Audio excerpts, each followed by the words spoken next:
دو خاص تحفے عطا فرمائے گے. ایک تحفہ سورہ بقرہ کی آخری 2 آیات مبارکہ اور دوسرا تحفہ 50 نمازیں. 50 نمازیں. رسول اکرم صلی اللہ علیہ وسلم یہ تحفہ لے کر واپس آ رہے تھے. واپسی پر بھی انبیاء علیہ السلام سے ملاقاتیں ہو رہی تھیں. موسیٰ علیہ السلام سے ملاقات ہوئی. موسیٰ علیہ السلام نے پوچھا کہ کیا تحفہ لے کر آئے ہو بارگاہ خداوندی سے؟ فرمایا یہ آیات مبارکہ اور 50 نمازیں. فرمایا واپس جاؤ اور 50 میں کچھ کمی کرواؤ. نبی صلی اللہ علیہ وسلم واپس تشریف لے گئے, 5 کم ہو گئی.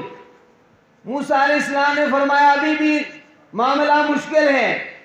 پھر 40, 35, 30, 25, 20, 15, 10 اور 5. وہ سجدہ جسے تو گراں سمجھتا ہے 1000 سجدوں سے بندے کو نجات دیتا. یہ اس مالک کا احسان ہے. در اس کا ہو سر ہمارا ہو, یہ اس سر کی سعادت ہے.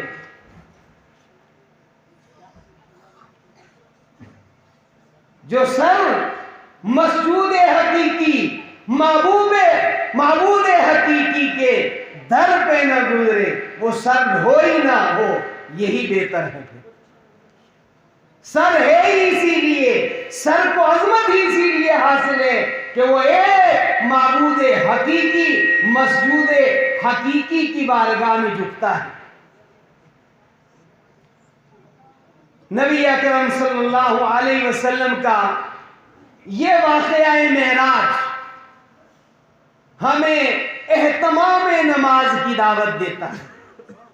میرے بھائیوں, نماز کے معاملے میں غفلت, نماز کے معاملے میں لاپرواہی یہ کوئی معمولی بات نہیں ہے. نماز نہ پڑھنا یہ اور مسلمانیت ان کا آپس میں کوئی تعلق ہی نہیں. میں اہتمام نماز کے متعلق 2 قرآن پاک کے حوالوں پر اپنی بات کو سمیٹنے کی کوشش کروں گا. نماز تحفہ معراج ہے. قرآن پاک کے اندر جو منافقین کی علامات بتائی گئی ہیں. کس کی علامات؟ منافقین کی. ہم تو جس سے ہمیں تھوڑا بہت اختلاف ہو جائے اس کو کہتے ہیں یہ منافق ہے. قرآن کی تعلیم کی روشنی میں کسی پر حکم لگاؤ. قرآن نے منافق کی جو علامات بیان کی ہیں ان میں ایک علامت ہے اذا قاموا الی الصلاۃ قاموا کسالى. فرمایا منافق کی ایک علامت یہ ہے کہ وہ نماز سستی سے پڑھتا ہے. یعنی نہ پڑھنا یہ منافق کی علامت نہیں, نماز پڑھتا ہے مگر سستی سے پڑھتا ہے تو قرآن نے اسے کیا کہا؟ یہ منافق ہے. یہ کون ہے؟ منافق. اب جو نہ پڑھے اس کو کیا کہیں گے آپ؟ تو سارے خود دیکھ لیں, دوسرے کے فتوے کا انتظار نہ کریں. قرآن نے کہا جو بندہ سستی کے ساتھ نماز پڑھے وہ کیا ہے؟ منافق. دوسری بات قرآن پاک کے حوالے سے فرمایا 3 بندوں کے صدقات اللہ تعالیٰ قبول نہیں فرماتے. 3 بندوں کے, جو قرآن کے حوالے سے کہہ رہا ہوں, سورۃ الانفال میں فرمایا ایک اس بندے کا صدقہ قبول نہیں ہوتا جو نماز پڑھتا ہے. یہ نہیں کہ نماز نہیں پڑھتا, نماز پڑھتا ہے مگر سستی سے پڑھتا ہے. اب جب سستی سے پڑھنے والے کے لیے یہ وعیدات ہیں تو نہ پڑھنے والے کا کیا حال ہوگا جی؟ اس لیے اور نبی صلی اللہ علیہ وسلم کو نماز کتنی محبوب تھی. آپ صلی اللہ علیہ وسلم فرماتے تھے یا بلال